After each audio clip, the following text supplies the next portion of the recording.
አድርጊ ነው የምትያት? አባዬ ንገረኝ። እኔንም እሷን እያየክ ድገምልኝ አባዬ።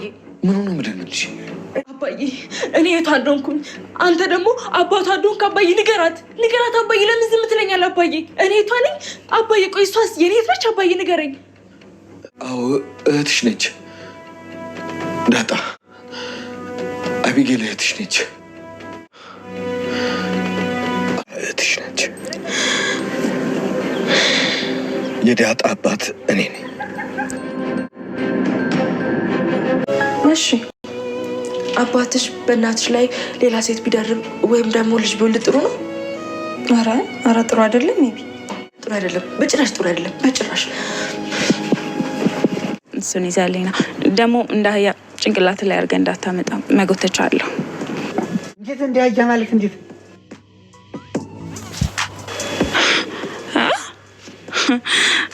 ኤክስኪውዝ ሚ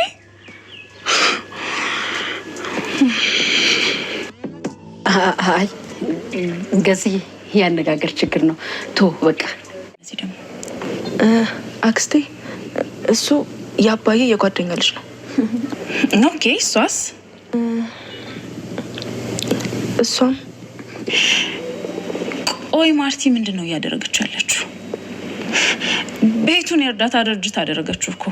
አቢጌል ደረጀ እንግዲህ ዛሬ የሰማችውን ያየችውን ነገር ማመን አቅቷታል። አባቷንም እንግዲህ ደረጀን አባዬ ይሄ ነገር እውነት ነው ወይስ በህልሜ ነው?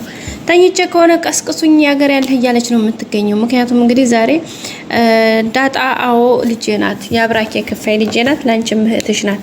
በህይወት ዘመንሽ እስካሁን ያደረግሽባትንም እንግዲህ በደልና ግፍ ይበቃታል። በእህቶቿ እንደ ባዳ እንደ ጠላት ያሳደደች። ካሁን በኋላ ግን የአብራኬ ክፋይ ልጄ ናት። እውነታውን ልንገርሽ፣ በቃ የሆነው ነገር ይሆኑ፣ ምንም ነገር ማድረግ አልችልም። መልሻሉ ጣት ነገር የሸገረ ነገር ሆኖብኛል አቢጌል። አዎ ህይወት እንግዲህ በቃ በዚህ መልኩ ነው። አዎ ስጨነቅበት የነበረው ጉዳይ ይሄ ነው። ከዚህ በላይ ታዲያ ምን አለ?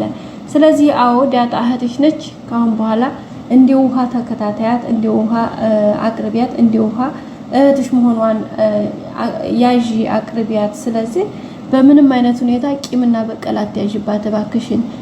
ስለዚህ ይሄንን ደግሞ የሆነውን ነገር ለእናትሽም ላለመናገር እባክሽ ቃል ግቢልኝ። ምክንያቱም ይሄ ነገር በጣም ከባድ ነው። እኔ ራሴ አረጋግቼ ትንሽ ሰዓትና ጊዜ ስጭኝ፣ እኔ ራሴ እነግራታለሁ። ስለዚህ እባክሽ አቢጌል አንቺ ነግራት ተናገሪ እባክሽ ልለምንሽ እያላት ነበረ።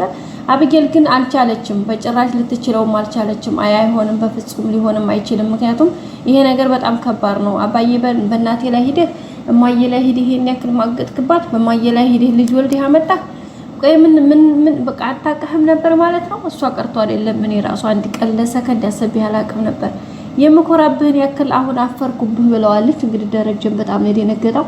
ብቻውን ሆኖ እንግዲህ ሽንት ቤት ውስጥ ገብቶ ሲታጠብ እንኳን ፊቱን አቢጌል ልክ ናት፣ አፈርኩብህ በቃ ካሁን በኋላ እስከዛሬ እንደምኮራብህ ሁሉ አሁን ግን አፍርብሃለሁ ብላ ነው ቃል በቃል የነገረችው። እንግዲህ አቶ ደረጀም ምንም ነገር ማድረግ አልቻለም። ብዙ ነገሮች ሞከረ ነገሩን ለማስተካከል እንግዲህ ለወይዘሮ ማርታም ለመናገር በቃ ብዙ ነገሮችን ብዙ ፕሮግራሞችን አመቻቸ፣ ግን አልቻለም። በቃ አቅሙ አልፈቀደለትም።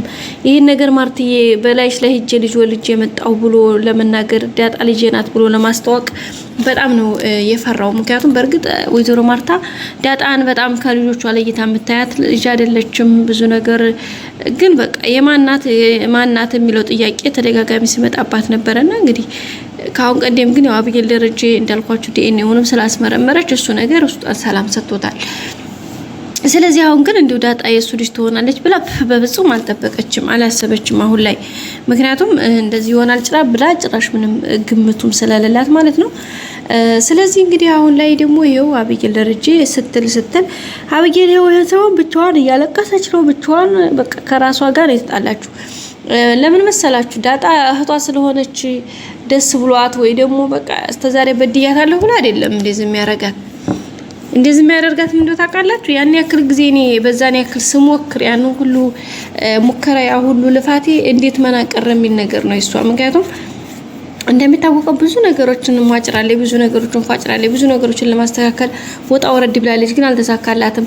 ዳጣና አቶ ደረጀን የመጀመሪያ ነበር ጥርጣሬዋ። ገና ዳጣ እዚህ ቤት እንደገባች አቢጌል ይችል አላንድ ነገር ይዛል መጣችም። ሲቀጥል ደግሞ በቃ የሆነ ነገር አለ ይቺ ልጅ በቃ ምንም ማለምን ያባየ ልጅ ናት። በቃ ዳጣ ያባየ ልጅ ናት ብላ ጥርጥራ ነበር። ጥርጣሬዋንም እንግዲህ ለማርታም በዙሪያ ላሱ ሰዎችም ስትናገር ነበርና በቃ አባቷንም ስትጠይቀው ማን ናት ይቺ ልጅ ሲላት አርፈሽ ተቀመጪ በቃ የጓደኛዬ ልጅ ናት ብሎ ነበርና ዳጣንም ተደጋግማ ጠይቃት ነበረ። የማንሽ አንቺ ቆይ ግን ለምንድን ነው በቃ ቤታችን ለምን አትጥለሽ ልናትወጭም ለምን ሰላማችን አትሰጭንም እያለች ሁሌ ያው እንደምታውቀው ዳጣና አብጌል ሁሌ መጸበላይ ናቸው። ግን አብጌል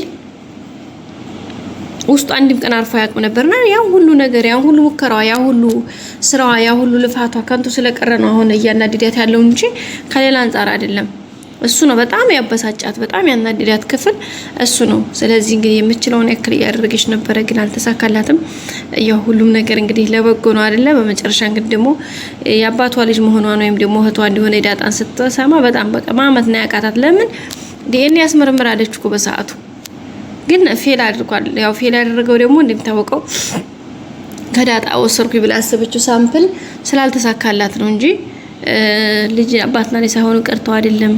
ስለዚህ አሁን አንደኛ ያሁኑ የጥርጣሬዋ ልክ እንደሆነ ከገባት ሰላምና የዳጣ ጉዳይ ደግሞ በቃ ምንም ጥርጥር የለውም እውነት እንደሆነ ታውቃለች ማለት ነው።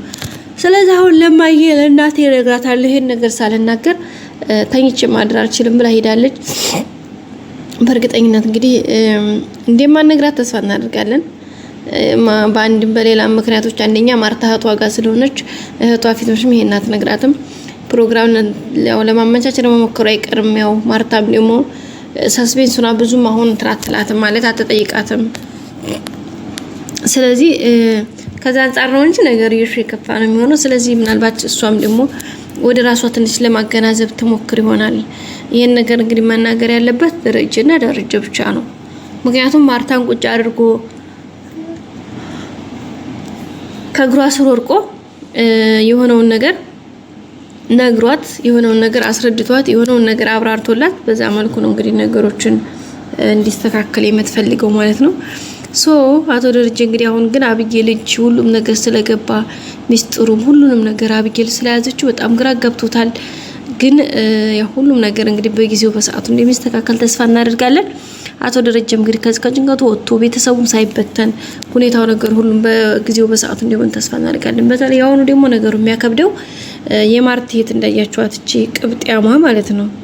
እቺ ምን ትመስላለች ጋይስ? እንደው ጉድ እኮ ነው። የባሳል ሀገር ክራት ተልቀቂላል ያገረ ሰው ለካ እንደዚህ ነው ነገሩ። ምክንያቱም የሚገርመው እንግዲህ ኤቢን ክፉ ክፉ አድርገን ነበር ምናታት። ያቺ ስትመጣ ደግሞ ኤቢ በቃ እንደውም መልካም ሰው ናት። ታስባችሁታል? እቺ በቃ ጋይስ የቤተሰቡን መላ ቤተሰቡን እኮ ነው ያምታታችሁ። ኤቢን በርግጥ እንተይላትም ግን አረ ኤቢ ትሻላለች። ብዙ ጊዜ በዝምታ ታልፋለች ከዘበኛው ጀምሮ ጊዜ ለዛን እነዳጣን ናታን እነውሃ ምንም የቀራት የለም። ናታን የማንንም እዚህ ያጠራቀምሽ ምናምን ያለች እንግዲህ ማርታንም አጭሳ ነው ያለቀቀቻት። ማርታንም በቃ ጭራሽ ደረጀንም እየተሳደበኝ ነበር። ማርታን ባክሽ ባል የለን የተይልኝ ያለቻት ነው። በቀጣይ ክፍል እንገናኝ። ሰላም ቆዩ። ላይክ፣ ሰብስክራይብ፣ ሼር አይረሳ።